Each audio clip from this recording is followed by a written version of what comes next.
Welcome everyone. In this video, I will be discussing the sets of technology standards for students and teachers and integration models for integrating technology into the classroom. ISTE, or the International Society for Technology and Education, is responsible for the student standards and the educator standards. As an educator, you will need to know both sets of standards. Our course will introduce you to those standards. You will be completing assignments that address those standards. However, you cannot fully understand the standards until you are teaching. So some of what we learn now won't make as much sense as it will once you have your first job as a teacher. The integration models will help you figure out how to integrate it. So the way these two work together is that the tech standards tell you what to do, meaning it tells you what students should be able to do, and it tells you what you should do as a teacher in terms of technology. And the integration models tell you how to do it in terms of, well, how do I integrate it? How am I using it? It makes you think about, are you using it effectively, or are you just using it as a substitute and it's not really that effective? So that's how the two work together. The tech standards and the integration models are connected in that the tech standards tell you what to do and the integration models tell you how to do it. In our discussion, you will discover the answers to those questions.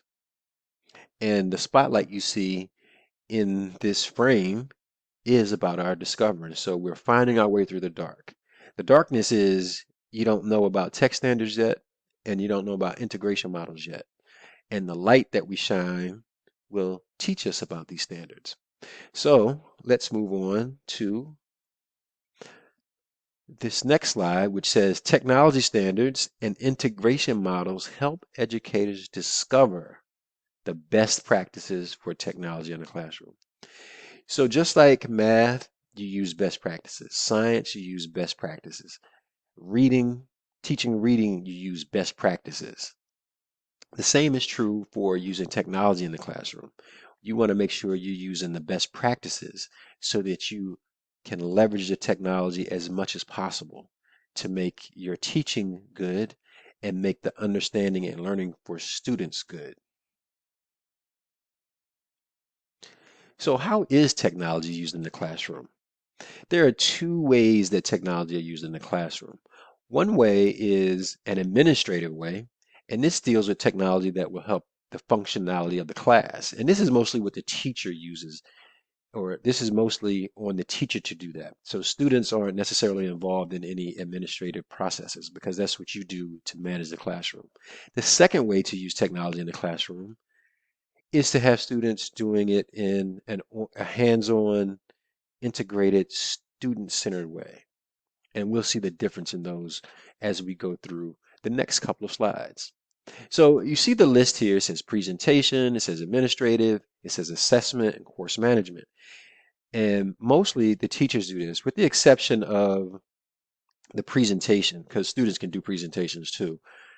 With the exception of that, everything else is strictly for the teacher. So for example, you do the grades, you take the attendance, you manage and monitor student progress, which is something Class Dojo does, for example. So that's an example of using technology in an administrative way, because if a student is doing something they're supposed to do, teachers give points. That you might think that, well, why would we give points to students for doing what they're supposed to do anyway? That's a different philosophical question. Or they will take away points if students are not supposed to be doing something that they're doing. And that's how Class Dojo works. And then it lets you communicate so you can reach out to parents, you can store content. So there are other uses with it as well. But it's a very useful tool for teachers in the classroom. Assessment tools, you'll see how these assessment tools will play into one of the standards later when we talk about the educator standards. And these are tools like Nearpod, Google Forms, and Plickers, all of which we'll use at some point in the semester. And then there's course management tools. They're also called learning management systems. So you might see LMS, which is learning management system, or you might see CMS, Course Management System. And those just refer to tools like Google Classroom or My Classes, and they allow you to have a class that functions in a virtual sense. So you can post assignments, you can grade work, you can get feedback, you can have students upload to it, just like you do in My Classes. So you go there and you get assignment details and you upload work there, you get feedback there. That's what course management tools do. They help you manage the process of learning. And so these are the administrative uses. And there are more, but these are some of the basic ones that you do in the classroom. And then there are tools, like I said, that you use where you're being producers, meaning that you create things. And so that's interactive learning experiences, that's making. So gaming is an example, or if you took students on a digital field trip with a Google field trip tool, or if you use Nearpod, it has virtual field trips as well. They can also be 3D trips, but you don't have to have 3D goggles to do it. You can look at the trips without those goggles. Or if students are creating content, integrating robotics across subjects, anything that involves the students being actively engaged, and a phrase that you probably know, hands-on. If students are hands-on with technology, that's something interactive. Then there could be making though, and we're starting to study that because we do class in a makerspace, and we recently visited a makerspace, and we'll visit another space later in the semester. But all that is about is more autonomy, more making, more hands-on, more student-centered. So 3D modeling, digital storytelling, creating interactive crafts with the tool called like Chibitronics, like the basic idea of what that is that we've done in class a little bit, and we'll do a little bit more. But you can click on that, or you can visit Chibitronics. Just do a Google search and you can find that. Then there are maker activities that we'll be doing all semester. Then there's multimedia creation. So you can use tools like Audacity and Adobe Cloud Express. So those are things where the students are actually using the tools in the process of their learning, in the process of demonstrating what they've learned. So if they're making things, then it's interactive. If they're creating things, it's interactive. And that's the other side of it. So there's administrative uses, and then there are uses where the students are being producers. And then we have communication tools. And again, we have Class Dojo there. There's a traditional telephone. There's Zoom conferences. And if you had a teacher created website, you could also you could also do that.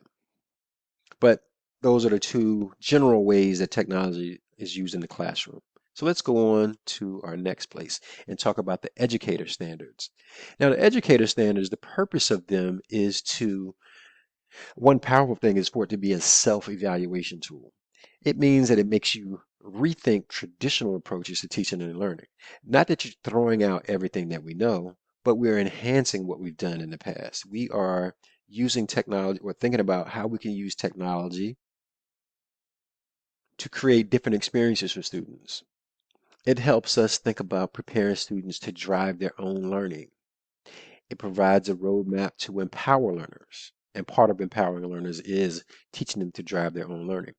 For example, as you go through school, it's highly dependent on the teacher to be creative and personable and sort of like a show person where they're making things entertaining.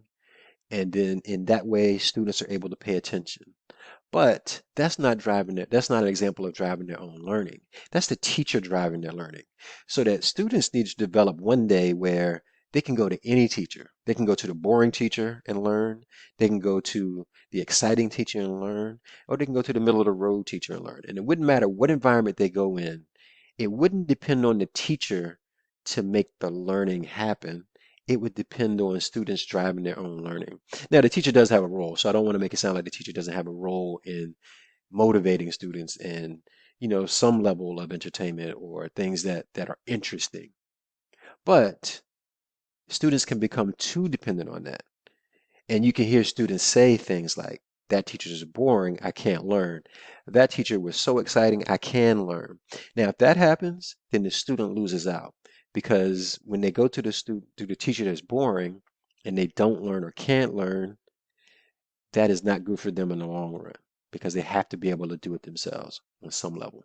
It also deepen your practice because it will make you a better teacher to think about different ways of teaching so that you shouldn't do the same thing in 2025 that you do in 2035. If you're doing the same things in 2035 that you did 10 years previously, then you're probably doing your kids a disservice because you, especially with the technology, because it will change. It does change. It always changes. That's the that's the thing about technology that makes it both exciting and frustrating. It's exciting because it's always changing and always new. Frustrating because you got a lot to keep up with. And the standards help you keep up with that. So the standards are really help you do a self-evaluation and prepare students to drive their own learning, but it also deepens your practice because it allows you to change the way you're teaching and monitor the way you're teaching. It also promotes peer collaboration because some of the standards require you to have experiences where students are working together as collaborators. So 2.1, the learner. In this standard, it's called learner because it literally means that you go out and you learn and gain new skills. Now, that could be taking a class like you're doing now. Later on, it'll mean taking a graduate course, or it could mean watching a webinar, or it could mean going to a conference, or it could mean going to meet with your colleagues to talk about new things that you learned. But it could also just be that you're on the internet and you happen to see a tool that randomly and you go pursue it and you learn about it. Whatever it is, you're learning and gaining new skills, and you share those skills with others. So if you look at this picture, you'll see these ladies are early childhood educators, and they're at a conference on a Saturday learning how to use the iPad and children's literature to create content for their classes and to create experiences that students could do. For example, what they're learning right there is something called Scratch Junior, which is a tool that allows kids to get into coding. And we'll talk about coding later, or programming. Those are the kind of similar words. And it gives them the opportunity to create stories or to create games or to create whatever it is they can imagine in the context of your lessons, but they code it to do it. And so this is a fairly new thing for a lot of teachers because this didn't exist when the teachers you had went through their programs. And that's what I mean. And that's another reason why you need the standards, that self-evaluation piece, because what you're learning now, in 10 years, new teachers are going to be learning about technology that doesn't exist right now. Like AI is starting to come, and as AI gets more and more popular and more powerful, it'll become something that teachers are learning in all their classes because it's going to be pervasive across society. All right. Our next one is leader. This is where you seek out opportunities to support student empowerment. You think about their success. You think about how to improve teaching. Leader could also mean that you are advocating for and trying to get resources in your classroom, whether it's you writing a grant or you asking your principal for resources because you know that you might need some computers so the kids can do that, or you might need this gadget that will help them practice certain skills. But that's also part of being a leader. Citizen. Here you inspire students to act digitally in the same way that they act in person. So in your classroom, you'll be talking about how they treat each other and how they treat you and how they treat the space and how they treat the school. The same thing that translates digitally because they need to know how to treat people. They need to know how to recognize when people are not treating them well. They need to know about just how to be a citizen in the digital sense. And that's something called digital citizenship. Collaborator. So you will collaborate with colleagues at different times. You'll talk about student practice, how you improve student practice. You'll discover and share resources. So if you look at the ladies on this screen right here where they're raising their hand and they're showing you a bracelet, you can see those black and white bracelets that they have on. Now they went to a conference together. This is at William Patterson University in New Jersey, and these are teachers from local townships that came to learn about computational thinking, and they made some bracelets while they were there. Now that's an activity that teaches computational thinking and allows students to experience it at any age. So those little bracelets, they're black and white, and they represent what they represent are letters. So in the alphabet, they created certain patterns that represents the letter a pattern that represents B, and so forth. And so what you do is you give out enough black, or you have a pile or a stack of these black and white beads, and the students look at a worksheet or a sheet of paper that has the code. So let's say two black and two white makes the letter A. So then they would put that on their wrist, and then there's a pattern for a black bead, a white bead, a black bead, a white bead. So that's the way the pattern goes. And that's what, and in the end, you create this bracelet, but the bracelet has their name on it. And that exercise, that activity is practicing computational thinking. So I'm going to stop here. And in the next video, I will discuss the remaining standards.